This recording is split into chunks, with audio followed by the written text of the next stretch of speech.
All right, good evening. Welcome back to your own channel Aryan Fans. Let's talk about the market momentum. जैसा कि आप लोग देख पा रहे हैं, निफ्टी 50 ने क्लोजिंग दिया 18,534 पर, करीब 50 पॉइंट की तेज़ी है। एंड निफ्टी बैंक ने क्लोजिंग दिया है 43,937, करीब 150 पॉइंट की इसमें भी तेज़ी है।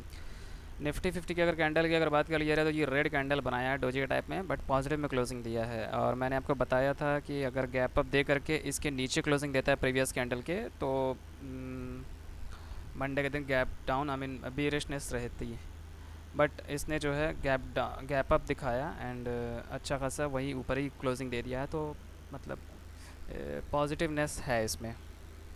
ओके, चलिए आइए निफ्टी बैंक के कैंडल के बारे में बात कर लिया जाए। निफ्टी बैंक अगर कैंडल देखेंगे तो सेम उसी करीब करीब वैसे ही है। पॉजिटिव में क्लोजिंग दिया है। ओके, गैप ओपनिंग दिखाया एंड पॉजिटिव में क्लोजिंग दिया है। लेवल मेंटेन किया है 43,900 का। ओके, अगर मैं वीकली टाइम फ्रेम में लगा देता हूँ आपका ये, तो वीकली टाइम फ्रेम में निफ्टी 50 का अगर देखा जाए तो ये एक डोजी टाइप में कैंडल बनाया है, बीरिश कैंडल है।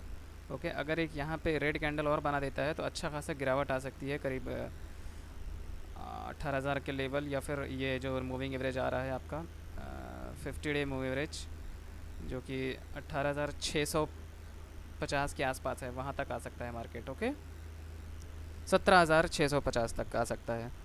ऑलराइट, बट ये ऊपर क्लोजिंग दिया है एंड 26 पॉइंट पॉजिटिव में है, तो अभी इसे नेगेटिव नहीं कह सकते पूरी तरीके से। ऑलराइट, एंड यहाँ पे अगर मंथली कैंडल लगा दिया जाए जून का, तो ये एक पॉजिटिव कैंडल बनाया है। बहुत ज़्यादा चांसेस है कि ये ऑल टाइम हाई इसी महीने में टच कर रही। मई का महीने का जो कैंडल है वो एक अच्छा खासा मारबूजी कैंडल बनाया है। ओके, तो बहुत ज़्यादा चांसेस है कि अच्छा खासा मोमेंटम दिखाए, I mean all time high touch करे। ऑलराइट, इसके आइए बात कर लिया जाए निफ्टी बैंक के बारे में। वीकली टाइम फ्रेम के कैंडल का ये एक नेगेटिव कैंडल बनाया है इसने, 137 पॉइंट डाउन है। ओके, तो निफ्टी बैंक तो बेरिशनेस नज़र आ रहा है। और हाउएवर हम निफ्टी बैंक को नहीं देखेंगे वीकली टाइम फ्रेम में, हम देखेंगे निफ्टी 50 को लेकर के। ओके, निफ्टी 50 पॉजिटिव में है। अगर यहाँ पे देखा जाए मंथली कैंडल में निफ्टी बैंक का, तो निफ्टी बैंक ने एक यहाँ पे अच्छा खासा बुलिश कैंडल बनाने की कोशिश करी है, ऊपर से विक निकली हुई है। ओके, करीब 894 पॉइंट की तेज़ी दिखाई है इसने एंड 2 दिन में इसने 250 पॉइंट के यहाँ पे गिरावट दिखा दी है। बट इससे कुछ फ़र्क नहीं पड़ता, अभी पूरा महीना बाकी है। ओके, मंथली के हिसाब से ये ऑल टाइम हाई इसमें भी ऑल टाइम हाई तो टच कर ही चुका है। एक नया ऑल टाइम हाई बनाएगा मंथली के हिसाब से, मतलब पॉजिटिव ही रहेगा इस मंथ। चलिए आइए इंटरडे चार्ट के बारे में बात कर लिया जाए। इंटरडे चार्ट अगर निफ्टी 50 का देखेंगे तो मार्केट ओपन हुआ गैप अप एंड फिर वही से सेलिंग आ गई। सपोर्ट लिया इसने 18,083 से, एकदम एग्जैक्ट यहीं से सपोर्ट लिया इसने, जैसा कि प्रीवियस डे इसने सपोर्ट लिया था। ये देख सकते हैं आप कितना एक्यूरेट है। और फिर अच्छा खासा मूवमेंट भी दिखाया, but at last 100 day move average से इसने रेजिस्टेंस झेला, 50 डे को भी तोड़ा एंड फिर यहाँ पे 50 डे के मूविंग एवरेज के पास जाके क्लोजिंग दिया है इसने, इसके ऊपर ही क्लोजिंग दिया करीब करीब, हाँ 34 नहीं वही पे क्लोजिंग दिया एकदम एग्जैक्ट वही 50 डे मूविंग एवरेज के पास। तो मंडे को क्या हो सकता है? मंडे को अगर देखा जाए तो मंडे कुछ फ्लैट टू गैप अप के चांसेस है, गैप डाउन तो बहुत ही मुश्किल है। अगर ग्लोबल मार्केट साथ दिया तो गैप अप भी हो सकता है अच्छा खासा। ओके, एंड फ्लैट खुलने की ज़्यादा आसार नज़र आ रहे हैं इसमें टेक्निकल्स के हिसाब से। ओके, क्योंकि यहाँ पे अगर खुलेगा गैप अप तो सेलिंग आ सकती है। बड़ा गैप अप खुलेगा तभी सस्टेन करेगा। ओके, बड़ा गैप अप कह सकते हैं कि 500 या 600 के आसपास कहीं खुले, तो यहाँ पे सपोर्ट ले लेगा आपका 570 पे, और ऊपर जाता है तो फिर 600 रहेगा, फिर 625 685 इसी तरह से रहेंगे सपोर्ट्स।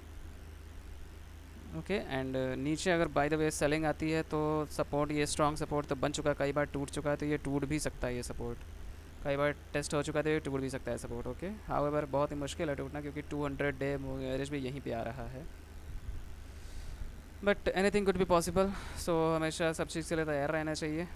ये तोड़ता है तो डायरेक्ट 450 एंड देन 425, फिर 400 आएगा डायरेक्ट। ओके, निफ्टी बैंक के बारे में बात कर लिया जाए।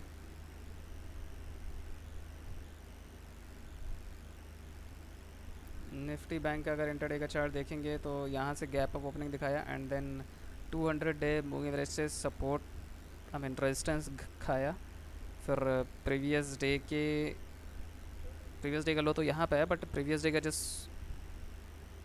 सॉरी प्रीवियस डे का जो स्विंग लो, आई मीन ये जो स्विंग लो है वहाँ से इसने सपोर्ट लिया एंड अच्छा खासा मूव भी दिखाया। फिर एट लास्ट 44,000 से इसने ये जो स्विंग लो है यहाँ से इसने फिर रेजिस्टेंस झेला एंड देन अगेन यहाँ पे क्लोजिंग दिया इसने 200 डे मूविंग एवरेज के पास। तो मंडे को इसमें क्या हो सकता है, मंडे को अगर फ्लैट खुलता है पहला टारगेट 44,000 का मिलेगा अगर ऊपर जाता है तो, दूसरा टारगेट फिर 44,100 और उसके बाद फिर 44,155 और भी अगर ऊपर जाता है तो फिर 250, उसके ऊपर 370 है राइट।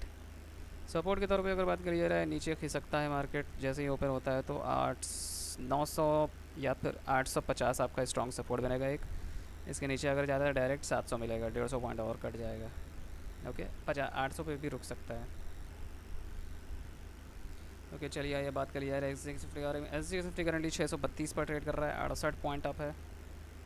ओके एंड डाउ आई मीन अमेरिकन मार्केट बात करिए तो अच्छा खासा पॉजिटिव में क्लोजिंग दिया है एंड अभी यूरोपियन मार्केट बहुत ज़बरदस्त बुलिशनेस है, जैपनीज चाइनीज़ भी बुलिश है, फ्यूचर्स सारे फ्यूचर्स बुलिश नज़र आ रहे हैं। डॉलर इंडेक्स में भी अच्छा खासा गिरावट है, 103.4 पे ट्रेड कर रहा है करेंटली। कमोडिटी सेक्शन की बात कर लिया जाए तो गोल्ड जो है फिर से 2000 पे पहुंच रहा है एंड सिल्वर 24 पे पहुंच चुका है।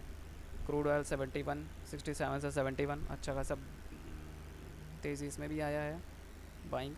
करेंसी सेक्शन की बात कर लिया जाए तो यूरो जो है 1.077 पर है, जापानीज़ करेंसी 138 पर है, अपना ग्रेट ब्रिटेन पाउंड 1.25 पे है, अपना इंडियन रुपी जो है 82.29 पर करेंटली ट्रेड कर रहा है। ऑलराइट दोस्तों, वीडियो अगर पसंद आए तो प्लीज़ चैनल को सब्सक्राइब कर लो एंड तब तक के लिए गुड बाय।